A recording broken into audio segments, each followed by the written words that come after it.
Hello, friends. Welcome to Vinyl Junkies episode 49, Reggae. Those of you that are watching live or have shared this are going to be real happy because we have prizes, reggae prizes. We'll introduce Shane eventually. Desmond Dekker, Toots and the Maytals. We're giving these away. Share this, Silvertones. And Dave Hillyard and the Rocksteady 7. We will be giving this 4-pack of records away at the end of the show as I speak to my co-host for today, Mr. Shane Hartman. Hey, Shane. Hey, how you doing? I'm good. I've been looking so forward to doing this show with you, man. Likewise. I love reggae, but I still, despite listening to it for so many decades, I still don't think that I know a whole lot. So it's always fun to talk to people who dig deep into a genre so that you kind of fill in all those little holes that you didn't know were there, you know? Sure, sure. So, you know what? I think probably the easiest way, by the way, like I said, guys, share all of this. If you guys want, just to give you an idea, Shane and I will be talking about a whole lot of records, including the Desmond Dekker in the background and Marley, name it. It's all going to be named. We're going to leave lots on the table, but if you guys want a full list of the stuff that we're talking about with music links, go visit our site at vinyljunkies.co. Not only are you going to find the albums and the listen links and the buy links, you're actually, for the first time, we put up a Spotify list that allows you to just listen to everything we talked about. So if we missed any and they're not there right now, we're going to add them after the show. Who knows where it's going to go. Shane, can I ask you, you live in where? Funky North Carolina, correct? Yeah. I live in Durham, North Carolina. I've lived in this area since about 1993, and I actually grew up in the western part of this state, a little town called Shelby, North Carolina, home of Earl Scruggs, for those Flatten banjo Scruggs, fans banjo. out there. Yep. Yeah, and that's where I'm from. Awesome, dude. So my question is, I'm from Montreal too, but I guess I wanted to pass it over to you. You have an extensive collection. I noticed that a lot of your stuff kind of veers towards the earlier stuff. So, you know, you'll get into a lot of the hotel bands and you'll get into a lot of very early ska, into Hmm. Rocksteady. That seems to be your thing. What is it that got you Yeah, like into all of 60 to this? 74. 60 to 74, eh? All right. Yeah, roughly, yeah. Um, that's a good question. I mean, you're from Considering North where I grew up. Carolina. Right. And I came of age in the '80s, and when vinyl and cassettes were still a thing, and really there wasn't a lot of music around. You kind of had to just take what you could get, but yeah, I can't remember what my first exposure to reggae really was, but when I really started to open up to it was I had a couple friends, these two brothers, who had a couple reggae records, some Steel Pulse, things like that. And I had been already been listening to, punk bands like The Clash and stuff like that. So So, I was open to it, and so I had to just dig up what I could, basically, when you were listening to which the wasn't much. when you were listening to the Clash, I mean, I only learned about their ska, their love for ska and their ska roots much later on because my introduction to the listen, it was nothing but should I stay or should I go and all of the hits type of thing. Did you realize early on as a Clash fan that Lost in the Supermarket was, that whole ska thing? Did you catch that early on or was it after the fact? Yeah, because I was kind of like discovering all this sort of simultaneously. I was really into the Bad Brains. That was like the first real show that I ever went to was the Bad Brains, Rally. and so like the reggae thing was like kind of apparent that it went hand in hand with punk. And then from there, I had friends and we dug deeper and deeper, and had one of these brothers that I was mentioning. He took a trip to England at one point and brought back some stuff from London, because like I said, there just wasn't much around.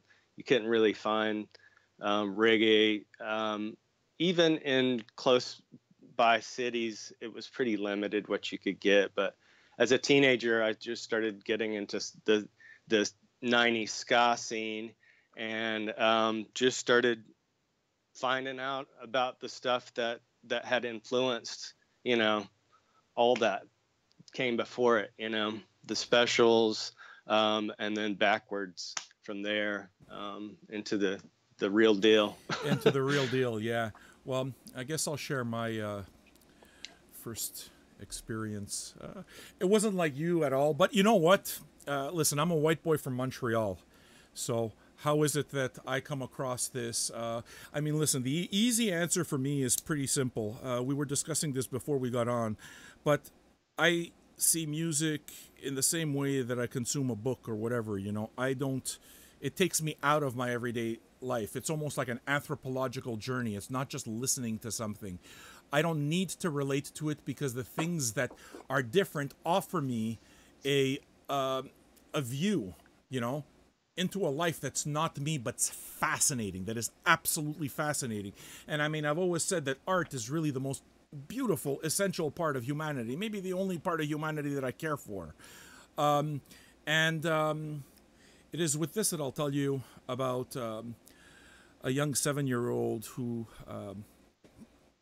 used to watch pornography.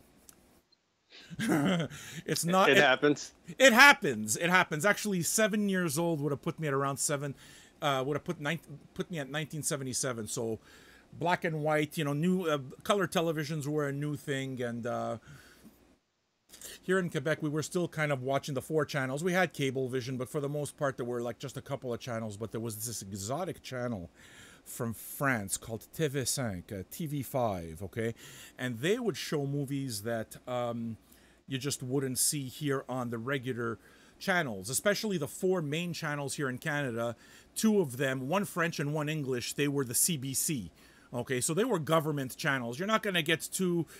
We got the fucking beachcombers. We got the littlest hobo, man. It was not, you know, it was rough. Now, TV5 gave you a little bit of a world, and what it is that introduced me to something very, very beautiful that anyone who's lived in Quebec knows. It is called Bleu Nuit. Do you know what Bleu Nuit is, Shane? No. I'm pretty sure that you're going to come up with your own version because I think, Skinamax, I think it's kind of like the equivalent of that, but this is really before the cable boxes or anything. Right. Bleu Nuit is, what they would do is they would show kind of like skin flicks, but skin flicks for the 70s, right? And it would happen right after the hockey game. Now, hockey night in Canada is a big deal here in Canada, or at least it was to me. Always watch the game. So the games ended about 9:30, 10 o'clock, Bleu Nuit comes on. Now, those types of movies are kind of like Emmanuel. So when I say porn, I mean Emmanuel. And Emmanuel, you know what? You give it a little bit of context and it's no different than a National Geographic special. Basically, I'm a young kid. All I want to do is see boobies. Okay? Now, have you ever watched any Emmanuel films? Yeah, I think I saw a couple of those when I was a youngster. Yeah, it's been a minute. Not recently. Okay. Well, there's one thing that you remember is that there aren't a lot of boobies. You got to wait a long, long, long time for boobies, and you're not paying attention to anything. But this is the first time you see boobies. You're 7 years old. You're not supposed to see that on TV. So, my very, very first boobie, my very first television boobie, right? There's this woman just fucking running across the beach. Perky little breasts just running across the beach. And as this is happening, there's this song in the background that is unlike anything I've ever heard in my life before because it had these kind of squishy sounds. And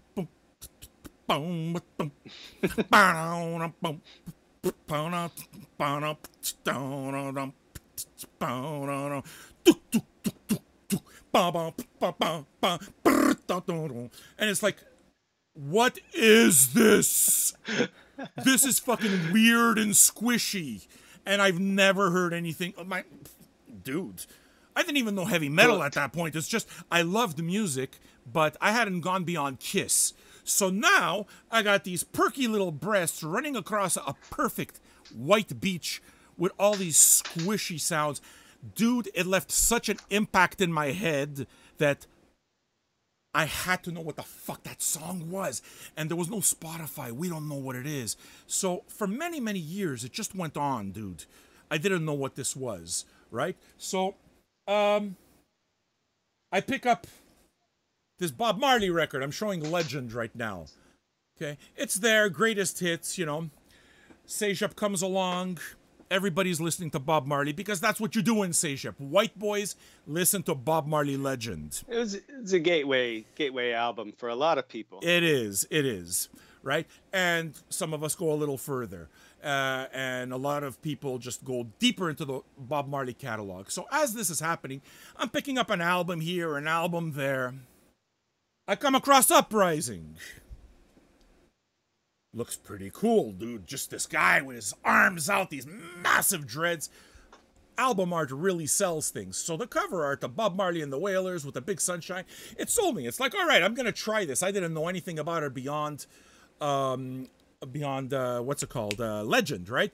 You see the guys in the back. All right, this is interesting. I dropped the needle on the record because I did get it on CD. I did get it on vinyl.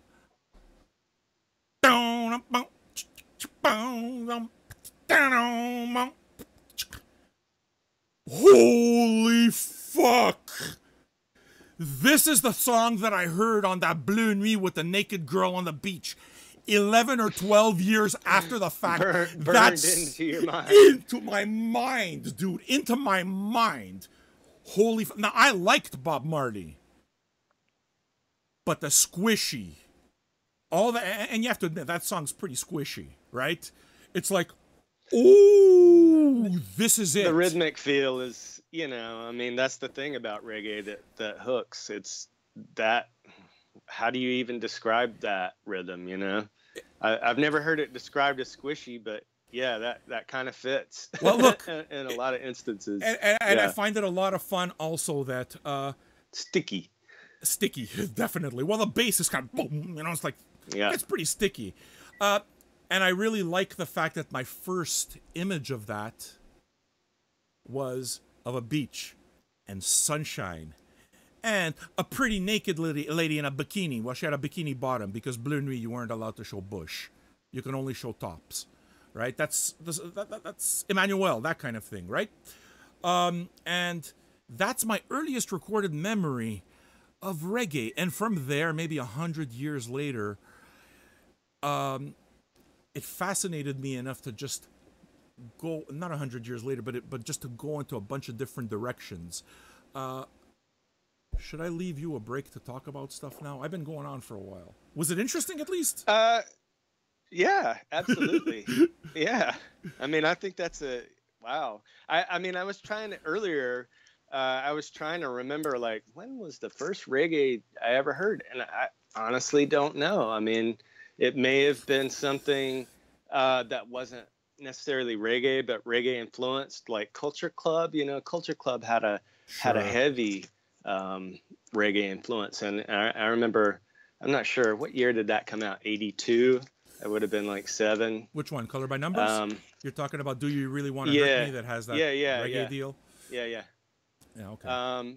But you know, after that, it kind of just filtered in through punk, I think. And I did want to show a couple of records that my buddy had brought back that you know, I gave him, I don't know, like $30 at the time or $20 and said, just grab me a few records. As much as you can. Yeah. And he brought back some things. And one of the things that he brought back was this really nondescript looking Trojan comp, just entitled 20 Reggae Classics, the music that inspired a generation. And this album, I mean, I've probably listened to it like a billion times. And it's basically 67 through, the latest song is 74, but mostly 67 through like 70. And the track list is like, you know, the Melodians, Nicky Thomas, the Slickers, the Maytals. It's got Liquidator, you know, I mean, just classics. And a lot of these songs were covered by other people, famously Red Red Wine, which UB40 had a massive hit with, and then became huge in the States like several years after the fact. But the original version of that, or not the original, but the original reggae version that inspired them, which is unbelievably good, is on this. And you know, these comps. You got to tell folks who sang the original reggae version of Red Red Wine. Yeah, that's Tony Tribe. And Tony Tribe, he's completely obscure. He only had like a couple songs. They were produced by Trojan. He was one of the UK produced artists. He was like, you know, a homegrown UK artist. But God, so good. But these comps show up. There's like 4 volumes of these, and if you can find these, my God, it's like it will give you like the vocabulary, you know. Yeah. Any of the Trojan comps. I mean, talk about something that grabbed attention as a young man. Your beach story reminded me of this, which was another one of the records that he brought back, not for me, but for himself. A lot of Trojan covers are very sexy. Well, yeah, the Tighten Up series all had these racy covers, and it's kind of a cheap. It was just a marketing gimmick. It's a little sleazy, but it worked for them, and the compilations are incredible. I mean, anything in this series, especially the first 3 of these, which have been issued several times over the years, both on vinyl and CD. Amazing stuff. In terms of like now we're kind of getting a little bit into what, I guess what educated our further purchases. Okay. And you're right. I mean, you know, you talk about Trojan here. For me, soul jazz was a huge thing as well, right? Soul jazz comps, Trojan as well, and actually a lot of island stuff. There was one box, I don't have it anymore, it was on CD that I had it, okay? There was an island box called The Story of Reggae Music, or the Island Story, I think it's called, a 4 CD, and it starts with the very first original ska version of Oh Carolina, and it goes through the entire styles of music, so from ska to rocksteady all the way down to dancehall. And CD4 is all dancehall, and the last song on it is Oh Carolina, done by Shaggy. Dude, I can't tell you how often I played those CDs, and for me, that's what it is that got me into Jimmy Cliff, right?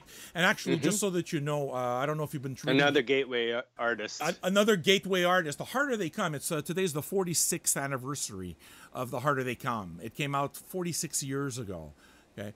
So I would go and listen to these songs, and the ones that would blow me away the most, I decided, okay, well, look, I got 4 CDs full of artists. I'm going to go find everything in it so that I'm going to have this killer reggae collection. There's a problem, Shane. There's a problem. A big one. The problem is I'm looking for albums. So what the fuck, man? None of these guys have I want to buy records. I can't find them. I find a couple. And I lose my shit when I find them because it's like I feel like I found some kind of holy grail. So, I mean, The Harder They Come was one of them. This was one of the easiest ones. This here was one that anybody that doesn't have that record, buy that record right now. It's actually, you know how it is that I told you Buy Links, man. Pop Market has it up. We put together Buy Links to all of Pop Market. So good. It's still necessary stuff. So from here, okay, and from those island comps, dude, one of the first albums I came across was Max Romeo and the Upsetters, War in a Babylon, which was on that comp. I used to work in a telemarketing firm. That's the way I put myself through high school, and not high school, but college. And it was run by the most sadistic supervisor you've ever seen in your motherfucking life. He was married to this large Jamaican woman, and he was such a fucking prick to us. Like, you know clipboards? put my, like he's seeing me with my fingers on the clipboard and just fucking tightening them until, like, you know, he nearly breaks my fingers off. But what are you supposed to do? Because you're scared of getting fired and you got to pay the rent. So you deal with his bullshit. You meet his wife. Wow. That's abuse. You meet, oh, it was definitely abuse. You meet his wife, very fucking large Jamaican woman. He becomes quiet like a church mouse around her. Quiet like a church mouse, but it brought us to the thing that we have most in common, which was music. And he knew more about reggae than me because he was married to this woman, you know. So he started introducing me and lending me tapes, and it takes me to, you know, War in a Babylon. Holy smokes, dude. When I heard this, the world opened up completely, man. It was Norman the Gambler rolls around in a rambler, and he's like, he's singing. I don't know why why do I try singing? Anyway, you're compelled, man. I guess, but all this is to say that it captured me. But as I was trying to go deeper into buying these records, I came to an absolute stop. I couldn't find them. Because there's one big thing I didn't know, Shane, and this is where you're going to really inform us a lot more. Reggae, a lot of this stuff came out in Jamaica, and they were pressed only as singles to be played, you know, during the parties. And reggae music is very, very, very much a 45-driven medium. You see, I didn't know that. So when I got these comps, I set out looking for albums that took me forever to find, and I'm still looking for some of those albums. It is, and it isn't a 45s thing. Like a lot of the market is in 45s. I think because there's a lot of reggae DJs around the world. It's crazy, actually, the number who just have massive collections of 45s, but.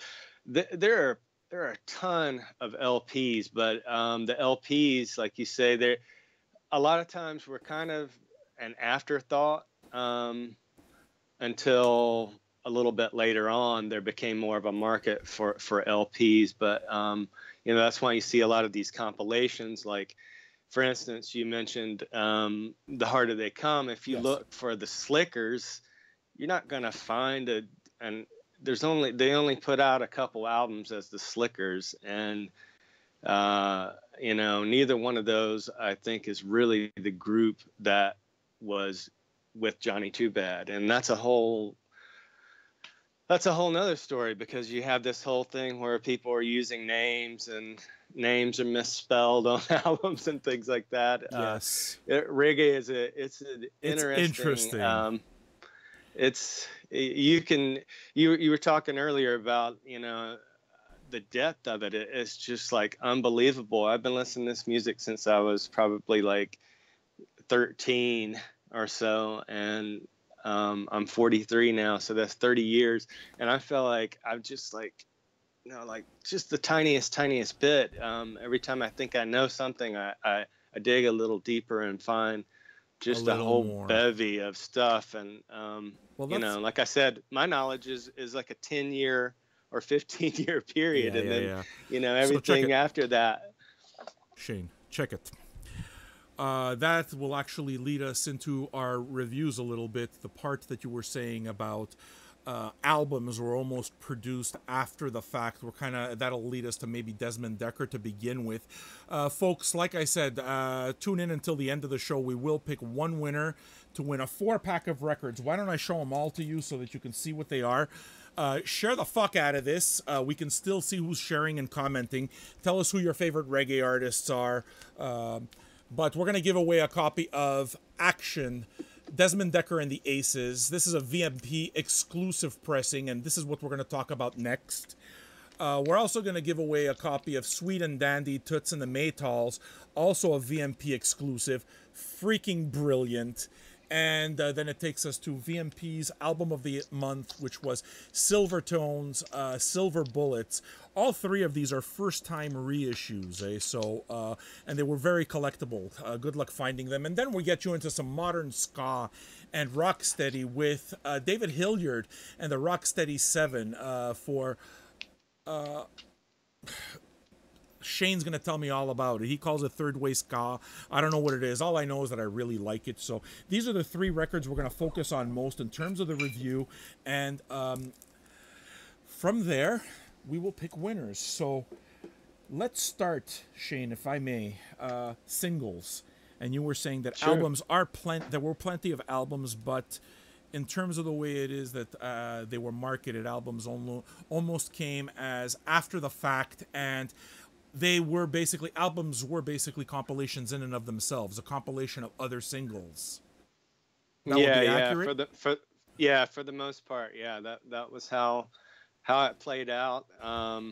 And for example, with Action, all of these, came out as a single with a flip side. And that's why you get such a range of dates. I mean, I think this came out in '68, but some of these songs date back to a little bit earlier, which, as I was telling you before, kind of gets us into an interesting thing, because this series of albums that they did actually show like this evolution of the music from ska and into reggae from this Desmond Dekker album through the Silvertones.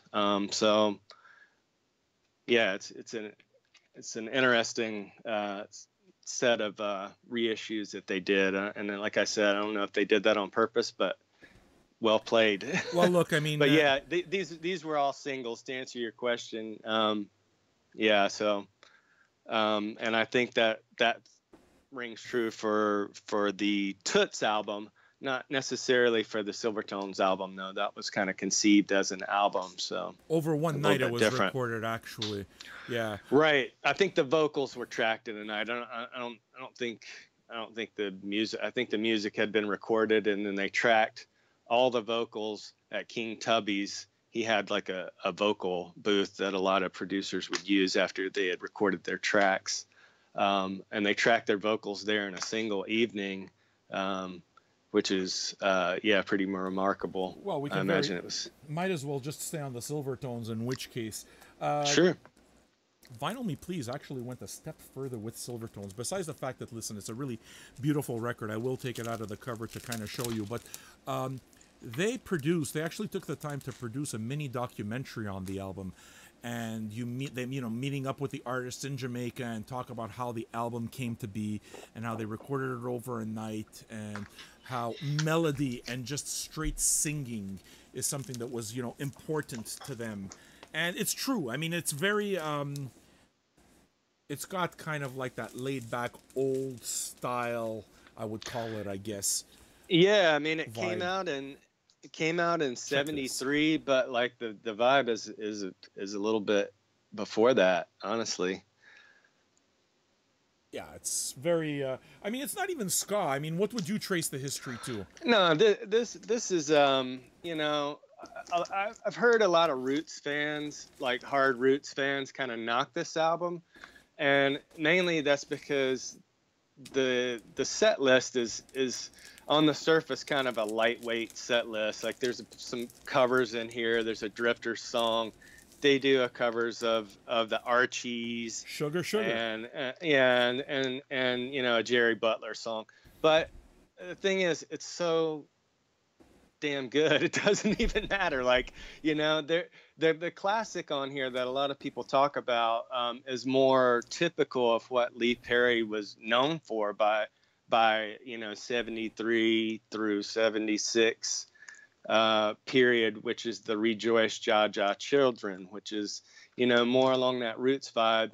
And that's a great tune, but it's kind of like the outlier on this album. Like you said, this is more of a, it's a vocal, it's in the tradition of, the Jamaican vocal groups. It's all about the harmony singing, soulful, tunes and arrangements and really good playing and production. It's It's not like a Burning Spear album, you know. It's not like there's not no, like it's a not the same thing. heavy Rastafarian roots vibe on here, But aside from one song. But you know, the thing is that you were saying, you know, it's kind of like, I don't know, the songs weren't huge. I'll tell you something. When I put on this record, I did not know this Silvertones record.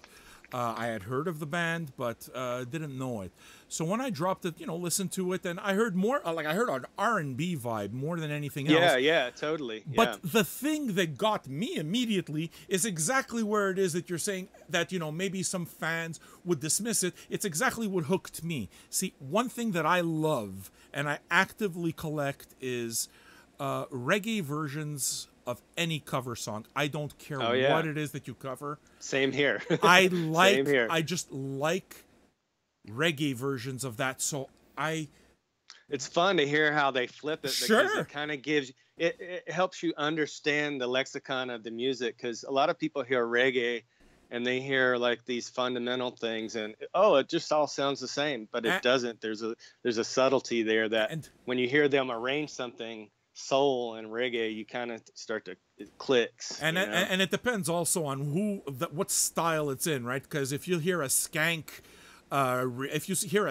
cover, it's not going to sound the same as a Rocksteady cover, and it's definitely not going to sound the same as a dancehall cover. But in terms of the way it is that I'll collect records, let's say, I mean, I still buy a lot of soul, jazz, and Trojan comps when I see them. One of the things that attracts me immediately is the cover songs. So when I picked up that Silvertones, look, I'm an enormous fan of bubblegum pop. I love the fact that people consider it throwaway, and I love the entire industry of it. I love the mathematics of it. I love the artistry of it. I love it all, right down to the monkeys. If you want to know the truth, you know what? Oh yeah. Alice in Chains was born in a boardroom also, so they're kind of bubblegum in terms of the grunge. They were made up, but I love that whole history. So when I heard the Silvertones do Sugar Sugar, dude, the Archies are legit one of my favorite bubblegum pop bands. I love them. Sugar Sugar. Whoa. Yeah. You know when it is that you buy an album and it's one song, just one song that makes the entire fucking album worth it? This Silvertones here. Listen to anything but Sugar Sugar. Right here. It's on the playlist, by the way, on Spotify. Yeah, go ahead. Oh, I was just gonna say, you know, I think that's one of the things that hooks a lot of people with reggae. Like, I knew some DJs that you know, weren't really into playing the reggae covers, but you know, I think people who don't know reggae, when they hear a song that they know, but it's like in this different style, it really kind of it excites them. You know, I've seen it happen. It's kind of interesting. In fact, I spun the original cut of like Red Red Wine and Derek Harriet's Some Guys Have All the Luck, and people were like singing along and shit, and it was hilarious. They had obviously never heard these reggae versions, but they instantly connected with the music because they knew the songs. And exactly, I love the covers too. Well, I'm a big fan of all of it. What I love about Jamaica so much also is that it literally it's just, number one, this tiny island has more music pumped out of it per capita than anywhere in the world. There are more musicians there than anywhere. I don't know if it's still true, but it used to be. I would think that it's possibly still true. Okay, and it's tiny, 150 by 50 miles. I mean, and most of it is bush. Most of it's bush, right? So that's already fascinating in and of itself. Now, there's also the fact that they're fucking legitimately weird in such wonderful ways. And I'm not even talking about people like, you know, we can talk about Mad Professor and Scientist and, you know, Lee Perry and the obvious stuff, but just other weird things that happen only in Jamaica. Like, they're really, really, really big into Celine Dion and into Air Supply. Like, the biggest... Yeah. Kenny Rogers. Kenny Rogers. He's huge. He's huge. You want to know where the biggest Air Supply fans are? you go to Jamaica and they love a fucking good bravo, tune, man. They just like a good song, and zero fucks are given to everything. You see, for me, Celine, there was a period in life where I used to run screaming out of malls because I live in Quebec. So Celine Dion is the uncrowned queen of Quebec.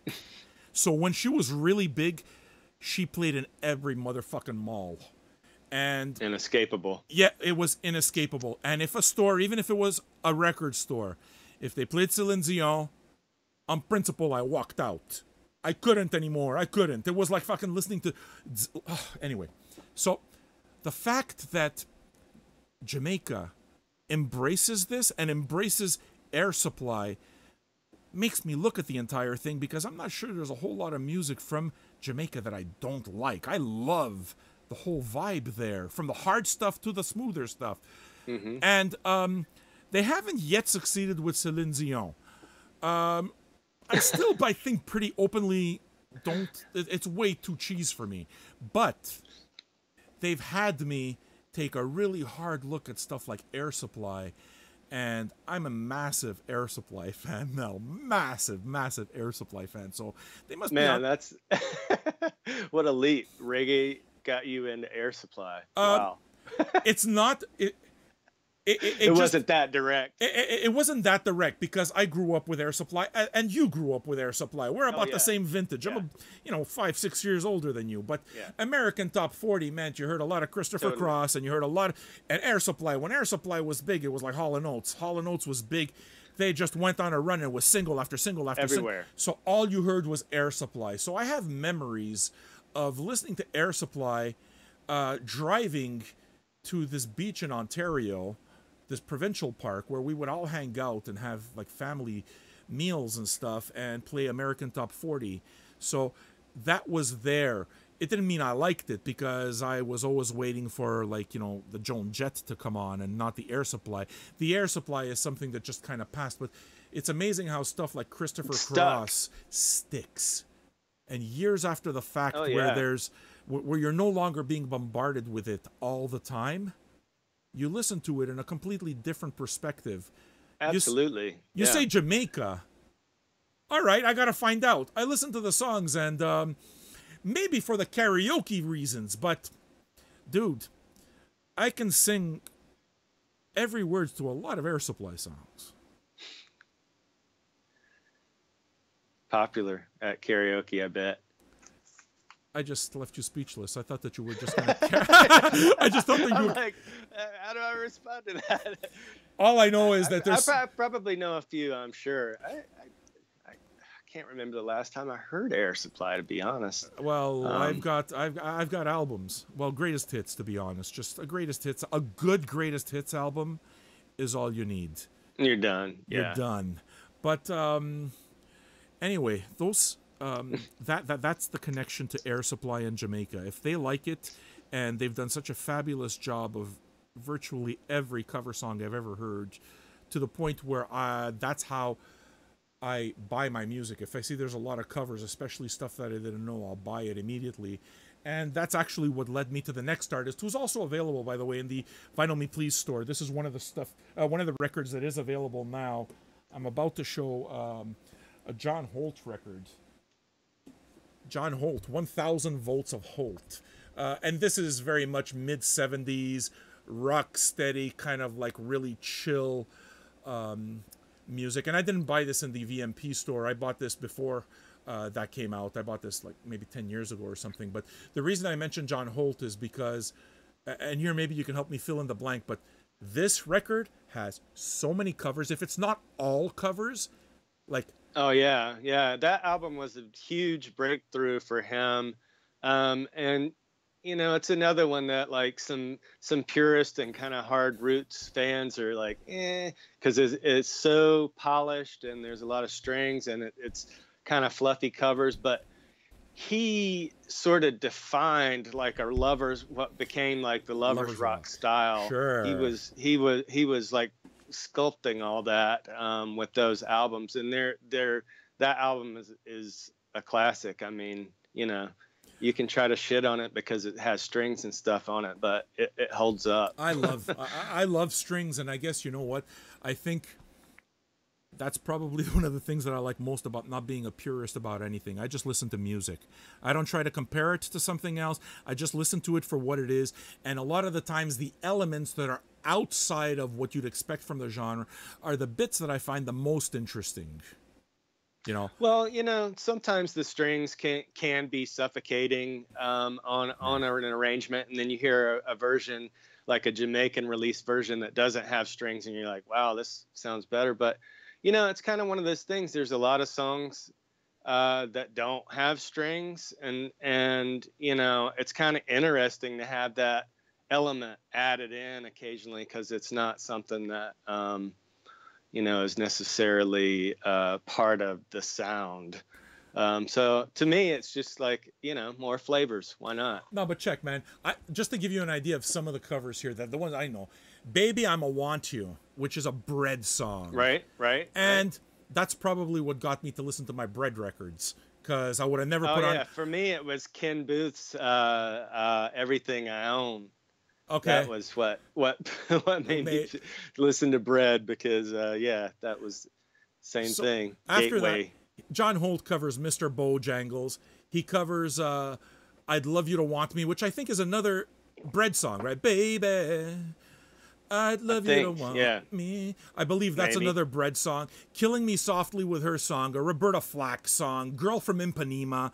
You know, so it's like he's taken a bunch of things, and it's true, it's polished, it's radio friendly, but it just his voice, man. Good. Yes. His voice is he doesn't sound like anybody else. I mean, that's the thing with reggae. They prize these individuals. So like people's voices are really different. You don't get that, like, you know, like Horace Andy. You're not going to mistake somebody for Horace Andy because, you know, nobody else really sounds like that. But how did you get into Horace Andy? For me, honestly, Horace Andy wouldn't have happened without Massive Attack. I heard Massive Attack on Protection. I heard Massive Attack, especially the big solid one, was World Cup season and everything. When Mezzanine came out and Angel came out, the big single was anyway. People are still discovering, you know, that he had like a career way before Massive Attack. Well, so, I didn't know, right? So during the World Cup, I think it may have been '98, right? Adidas had a commercial, and they used Angel, so I heard it all the time. And it was really big, especially back then. They would pump the commercials louder. They would sound louder than the actual show. So what would happen is the volume would come on, and it was just the opening to Angel. And that kind of cemented Horace Andy and made me know, okay, and now I got to go see. But it took me a while to realize that this guy had a career way before Massive Attack ever tapped into him. Oh, yeah.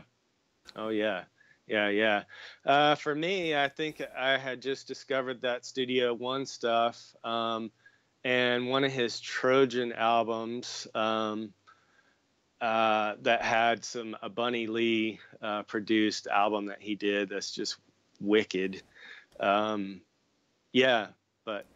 anyways, I digress. I forget where we were at with all that, but we're gonna come off course. But actually, it's one thing that I think would be an interesting story to tell is how it is that they talk, if we go back to Silvertones, really the tradition of vocalists, and the movie, the Vinyl Me Please documentary, which I'm going to put up on the site. I realize I didn't put it up. I will put it up on the website. Visit vinyljunkies.co. You'll be able to see it. On the website, actually, if you look below, I also found a copy of The Harder They Come. So if you haven't seen The Harder They Come, go to our website, vinyljunkies.co. You can watch it live from there. You gotta see this. It's necessary. But The Harder They Come kind of leads us to the topic and goes into all of the artists that we've been talking about. We're going to get into Desmond Dekker, Toots, and all these guys. But the movie is really about how difficult it is to make it in the music industry. And, you know, to the point that the main dude fucking winds up, robbing a bank or something like that, committing armed robbery. Yeah, I mean, actually, most of that story was actually taken from a real character. I think it was in the 30s or 40s. his nickname was Reagan, but he was Ivanhoe Martin, and he was a real kind of folk hero, kind of a Jesse James type character in Jamaica who went out shooting. Like the music part of it, they injected into the story, so that part of it is for real. But a lot of that is actually based on a real guy. I didn't even know that. Okay, and they took that story Yeah. and basically made it about making it in the music industry. Right. Because Yeah, you see yeah. a lot of the scenes there in Jamaica where, you know, you got guys hanging around studios. And when I say studios, dude, it's like ratty old buildings, but it's just people just hanging around studios because they would wait so that they can just sing and harmonize in the front. And they did the same thing with Sun Audition Records and for the all producers. the they audition for the producers to see what, you know, if they can press a record. And a lot of that's exactly what happened with the Silvertones. I forgot which band exactly is the one that they feature auditioning during The Harder They Come. Do you remember, Shane? There's one band that does the audition scene. Oh man, who is that? Melodians? It's not the Melodians. I can't remember, man. It's been a while since I've watched that film, actually. Well, if you want to watch it, watch it again. It is now maybe I available will. on the site, right? But yeah, this whole idea of basically singers, hey, we're going to do what we can because this was their only way out of poverty. This was their only way, even if it wasn't poverty, because a lot of these guys weren't making a lot of money. They'd play festivals. They'd play. Oh yeah, you know, they made hardly anything. they made hardly most of anything. them. Yeah. But it gave them a little bit of a respite, if you want to call it that.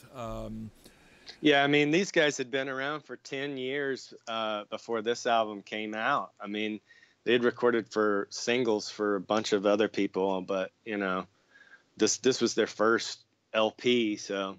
So what is it that makes that LP? I mean, all of them, okay, it should be said. Even the Desmond Dekker and the Aces, which we're going to get to, and the Toots and the Maytals that we're giving away. And what makes that record so collectible? Because it is a very highly collectible. I know there's one silly little thing that I learned through Discogs, and that is that the producer, Lee Perry, put this out on his own label, but it's not really his own label. What he did was he just bought a bunch of records on the original label, which was what, Treasure Isle? Wait, which one are you talking about? I'm talking about Silvertones. No, I mean these were tracked. Yeah, but What do you mean? I think Lee Perry bought a whole bunch of them, and he put a Black Ark stamper on the middle of it that comes out, and those records are no different. Oh, the records, right? Oh, the actual record. Yeah. I'm talking about the actual record. Yeah, I'm not sure. I wasn't aware of that story. Oh, That's yeah. It's pretty typical, though. I mean, there's a lot of weird pressing. I mean, it's a black hole. One thing, honestly. One thing that I would say should be pretty. I don't know. I mean, unless you're somebody who collects a lot of 45s and something, that the one thing that is a really, really good thing for guys like me who are really just looking for long players and won't buy the 45s or collect the, you know, the really big stuff is one thing reggae is not known for is sound quality. The studios were beat to shit. Everything was beat to shit. It's a poor country. It's a third world country. That was never the point. Even the records pressed in Jamaica, think about it. In a tropical country, a lot of this stuff used recycled vinyl, so it's very, very typical to find even originals, you know, as much as they're the ones that fetch all the big money, you know, with little bits of paper in it because they're just records that were grinded up. It's just quality was never a big thing when it comes to original reggae pressings. There's a range. There's definitely a wide range, you know. That's one of the good things about Trojan, though, because a lot of their stuff was pressed in the UK. But, you know, I mean, when you find it, the old ones, a lot of them are wrecked anyway. Well, so. yeah, I mean, once the UK started taking control of that, because there's a very large Caribbean, you know, a large Caribbean community in the UK, and a lot of reggae outside. Is it fair to say that outside of Jamaica, the UK is really the reggae capital of the world, or the place where you'd find a lot of that scene happening? Yeah, I mean, especially at the genesis there, because you know what Trojan did is they basically gave all of these, like you were talking earlier about soul jazz. Soul jazz if I remember correctly, all of their stuff comes out of Studio One, which, if people not familiar with Jamaican music, think of Studio One as like Motown. Okay, so you have Motown and Stax, soul music. You know, there's different studios, but Studio One was like the big one. So for soul jazz to put all that out there was good. But the great thing about Trojan is it grabs from all of those studios and all of those producers. So you get kind of like a wider breadth, and that is because there, yeah, you're right, that there was a large Caribbean community there in the UK, and there was a need for the records, and so they just started distributing records and making their own records there in the UK. Well, one thing that, I mean, listen, maybe the community can fill in the blanks, and you can too. I think that's really the point of the show, but one link that I was able to make really easily was just, again, the Island Story. I go back to that 4 CD compilation, and as I started tracking those albums, I noticed that a lot of them had a label called Mango. Okay, now Island Records was started by what's his name there? Chris Blackwell. Yeah, Chris Blackwell, right? Who was a big also reggae ties fan. Into Trojan. Who was a big reggae fan and who's from the UK. And he was a big part of what brought reggae to the UK, because he bankrolled a lot of this stuff. He brought production to it. So if you hear stuff like the Bob Marley records, it's because, well, a lot of that shit's bankrolled by Island Records. It's bankrolled by, a company that became huge quite quickly. Would that be accurate? I don't know, man. I would dispel the myth that a lot of the records sound like shit because of the pressings, but some of those studios were getting really, like the Treasure Isle stuff. I mean, was recorded so well. The Leslie Kong stuff that this Desmond Dekker and the Toots and the Maytals. Those recordings are really well done. A lot of it, like you said, was in the pressing, and especially like the later presses just get like things, because they're using the same stampers over and over again. Sure. And things just got really dodgy. Oh no, but listen, I mean the production. But yeah. There definitely was an influx of money at that point. Like you said, when Chris Blackwell decided to back Bob Marley and the Wailers, and actually was successful at flipping them to an international market. There was money coming in, but there was a push even before that because of Desmond Dekker. I mean, the Israelites was a huge hit that crossed over into other markets, and reggae was kind of poised at that time to be like like a dance craze sort of thing, but it never really caught past that because I think people thought it was a gimmick, but that's, where you see Trojan, they became this huge thing because there was a market outside of Jamaica for this music, Well, when you said, and there still is. When you were talking about, giving your friend $30 to buy records, you didn't even tell me where your friend was going. It's almost like I automatically assumed that he was going somewhere in the UK, because that's where it is. Yeah, he went to London. There you go. It's just it's where you would find a lot of this stuff. It's almost like it was exotic here. We wouldn't come across it very. It was easier to come across a green sleeves.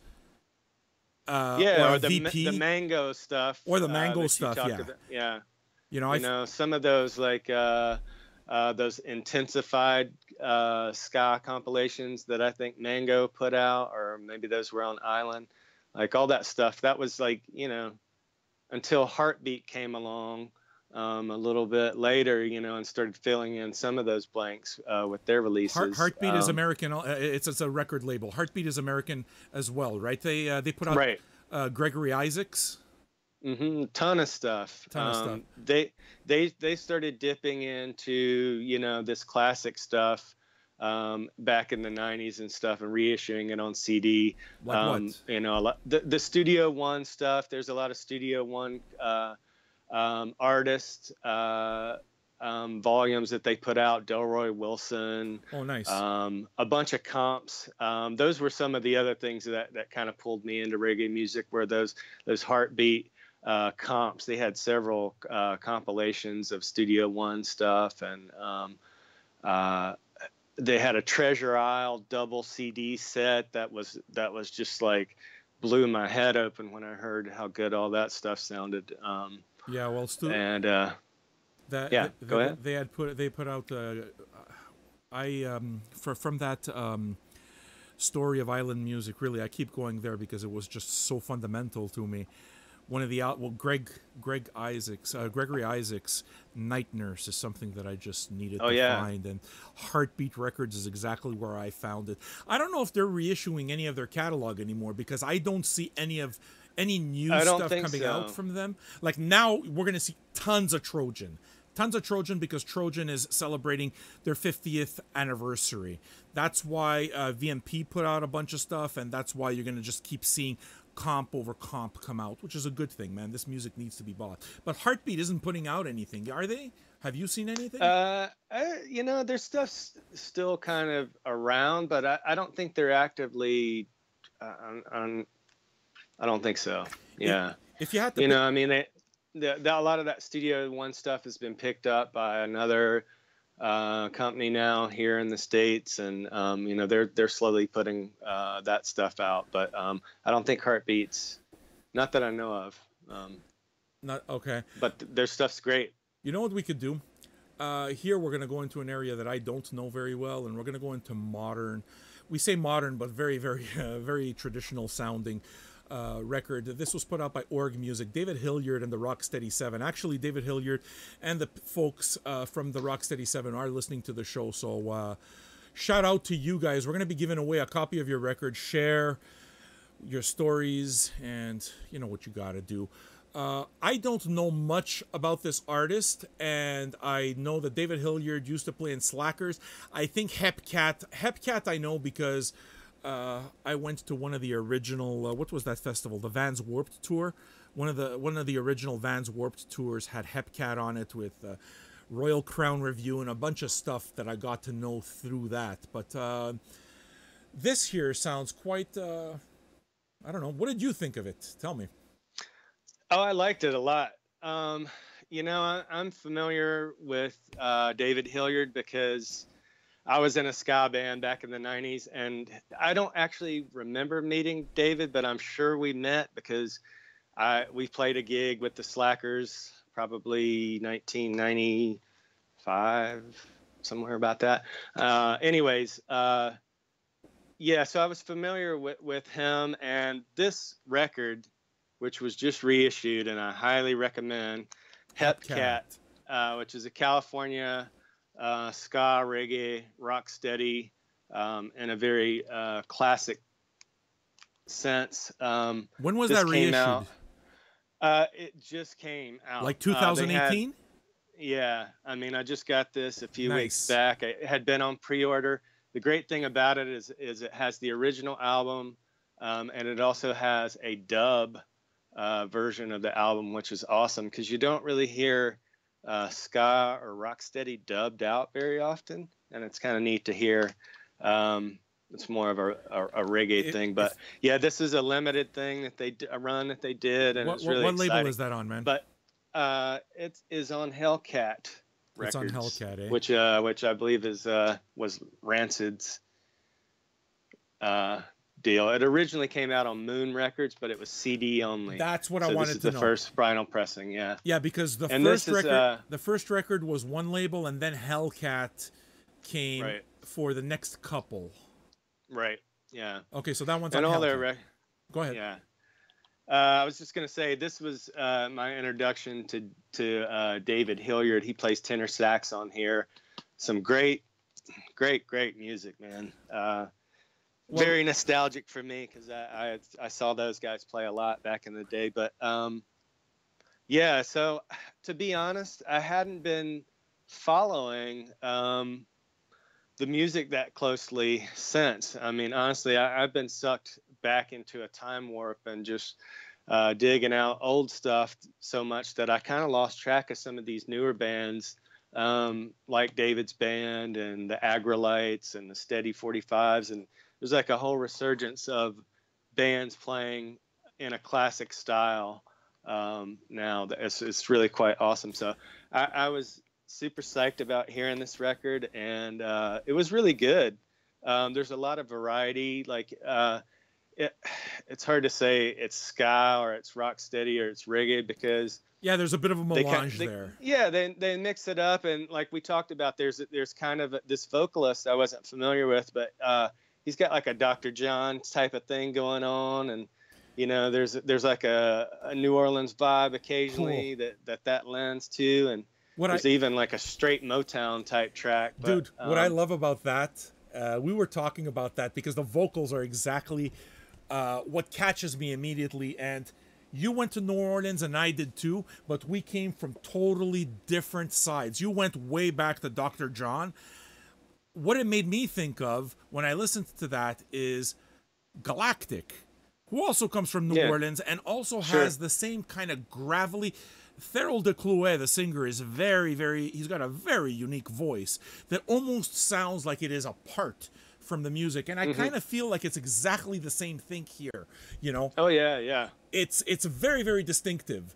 And I enjoyed it. But look, think about it, man. It's being compared to Dr. John, and it's being compared to, if you don't know Galactic, boom, right?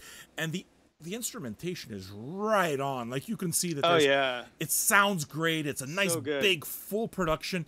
Rossiter was telling me, actually, that the percussionist played on whose band? He played on... Dude, hang on. Larry McDonald.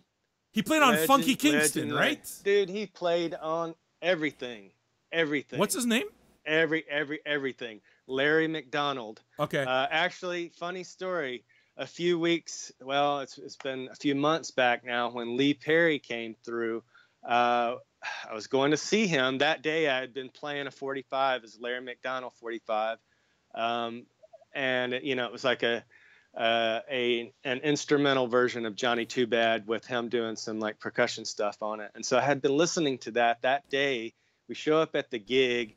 He comes out, sits behind the congas. I'm like, that guy looks familiar. They introduce him as Larry McDonald. I mean, really, man, look him up. He is legend. Tell me, dude. He's played with everybody. I mean, name somebody. He's played with them. He played with Gil Scott-Heron. He played with anybody you can name in reggae. I mean, he's been around. So to see him touring on that Lee Perry show was really exciting, and I didn't expect that. So it was like an added bonus. Funky Kingston. He played on Funky Kingston, which is one of my all-time favorite reggae records from the 70s, Toots and the Maytals. Dude, man, we gone over an hour. That was fun. I got a winner, man. I got a winner. By the way, folks, let's hear it. If you enjoyed the show, thanks for your comments. I can see there's all sorts of shares. Thanks for watching. We're going to do it all over next week, and next week's gift prize pack is going to be amazing, because next week's show is going to be a jazz show, and I believe I'm going to be doing this one with Kim. And jazz show means we're going to be talking about the new John Coltrane Lost recordings. We're going to be talking about the new Kamasi recordings. I'm going to be doing CTI for sure, and we're going to be giving away some amazing jazz records, dude. Like, amazing. Like, I'm pretty sure we're going to be able to maybe pull out a John Coltrane record to give away. Just saying. So you want to share the fuck out of this. Okay. Our winner this week for the reggae contest, many thanks to all of you for joining. We're going to do it again. Bilal Fahim. You win a 4-pack of records courtesy of Vinyl Me Please and courtesy of Org Music. You're going to get this Dave Hillyard record, Silvertones, Silver Bullets. You're going to get Toots and the Maytals, Sweet and Dandy, and Desmond Dekker and the Aces. So, thanks for tuning in. Parting words, Shane. It was fun, man. Thank you for just letting me jabber about reggae, and let's do it again. Awesome, you know? Yeah. I mean, so much left on the table. Dude, I haven't even talked about Yellow Man yet, and he's my favorite fucking reggae artist. Yeah. Too much. All right, brother, this was fun. Let's do it again. All right, Thank folks, you. enjoy the rest of your weekend. Congratulations, Bilal Fahim.